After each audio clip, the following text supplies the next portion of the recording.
Puisque le soleil est de la partie, je me suis dit que vous ne seriez pas contre un rendez-vous avec un musicien à l'air libre, en l'occurrence Jean-Benoît Dunkel, le binôme du célèbre groupe français R.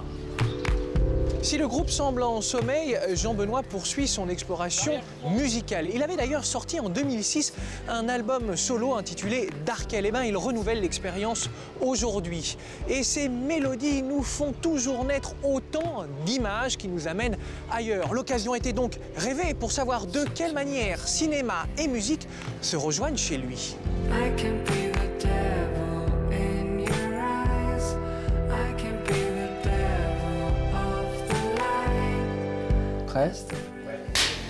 Jean-Benoît, avec vos mélodies qui sont à la fois nébuleuses et cosmiques, on peut dire que vous avez imposé un style de musique dans ce monde musical qui nous entoure.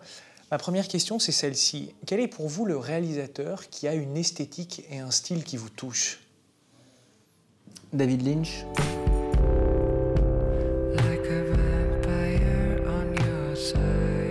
Déjà, c'est un musicien, donc je pense qu'il a une sensibilité musicale très développée. Il a le don du glauque, vraiment.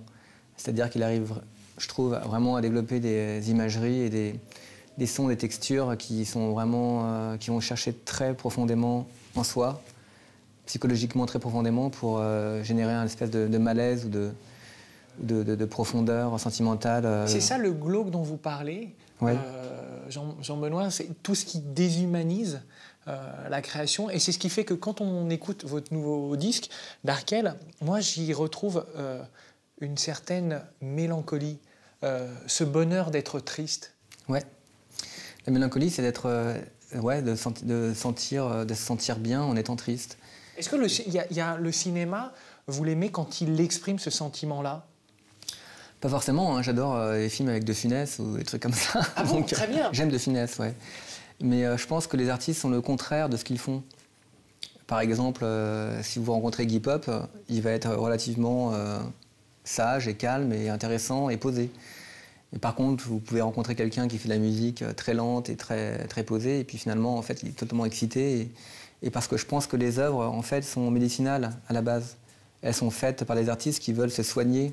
Elle vous répare, votre musique vous répare. Est-ce que le cinéma pourrait avoir cette fonction-là? Est-ce qu'il vous a réparé, le cinéma? Le cinéma m'a réparé, ouais. Par exemple, je pense que c'est pas un hasard si on a eu la chance de collaborer avec Sofia Coppola, qui fait un cinéma contemplatif, qui décrit aussi parfois... le thème récurrent de Sofia, c'est un peu l'ennui. Elle décrit souvent l'ennui, sans faire des films ennuyeux. Et je pense que c'est pas un hasard. Je pense qu'il y a aussi un côté...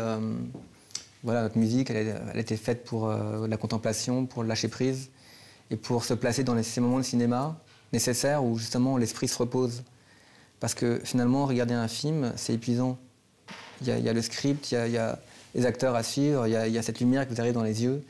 Et à un moment, en fait, le cerveau a juste envie de se reposer pour intégrer l'histoire et pouvoir digérer les émotions. Et c'est là où notre musique ou la musique d'autrui intervient pour susciter justement ce lâcher-prise.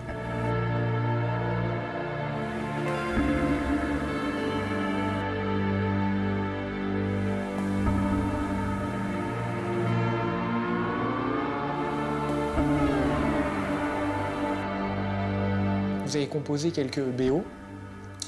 Qu'est-ce qui vous stimule dans cet exercice? Déjà, je pense que, vu mon profil, je ne peux pas composer n'importe quel BO. Je ne pense pas que ma musique soit synchronisable avec des dialogues, par exemple.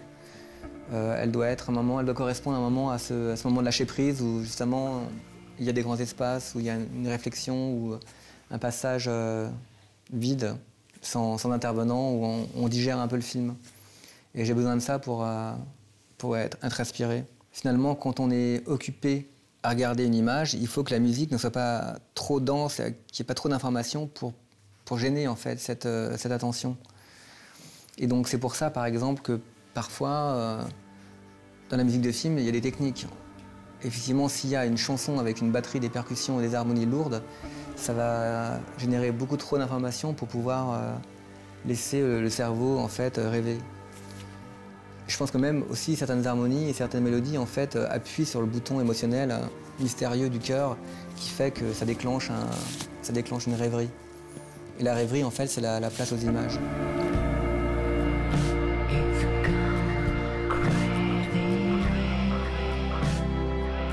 La seule chose qu'on sait de vous, ou que j'ai appris de vous en préparant cette interview, c'est que vous aimez la science-fiction. C'est quoi un bon film de science-fiction?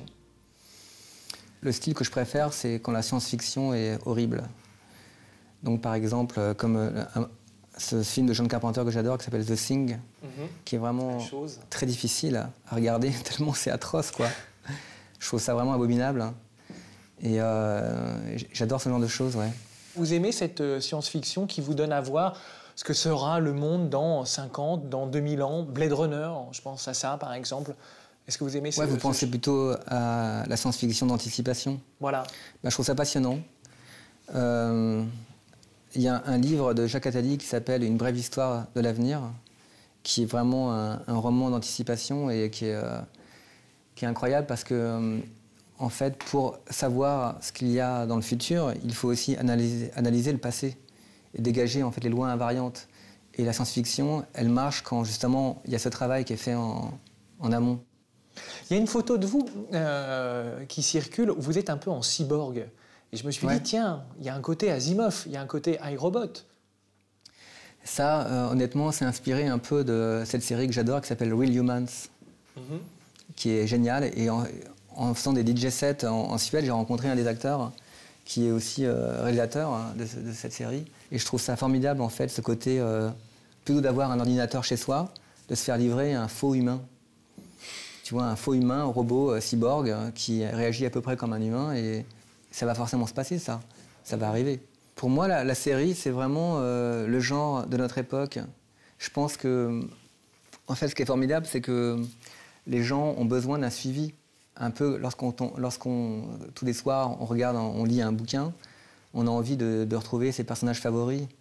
Et je pense que ce qui manque au cinéma, c'est justement ça, c'est le fait de retrouver ces personnages et de se sentir comme ça, haletant et vraiment curieux de connaître la suite. Et il y a seulement les séries qui peuvent produire ça. C'est un accompagnement affectif? Je pense que c'est ça, c'est un accompagnement affectif, ouais. Je pense que la série, ça marche maintenant parce que justement, il y a ça, il y a un peu les personnages de cette famille qu'on veut retrouver, quoi. Ce qui est remarquable dans les séries, c'est la digestion, c'est-à-dire l'attente, quoi. L'attente du prochain épisode. Et en fait, cette attente, elle augmente l'émotion. Elle est très importante. Pourquoi ne pas faire une musique pour une série? L'idée de déployer un genre musical sur une saison, sur plusieurs saisons, Jean-Benoît? Moi, je suis disponible. Ok. Alors, c'est bien enregistré. Souhaitons, Jean-Benoît, qu'un réalisateur audacieux voit en vous une nouvelle manière de penser la musique à la série et ainsi créer, à la manière du couple David Lynch et Angelo Badalamenti, des combinaisons audio-visuelles innovantes.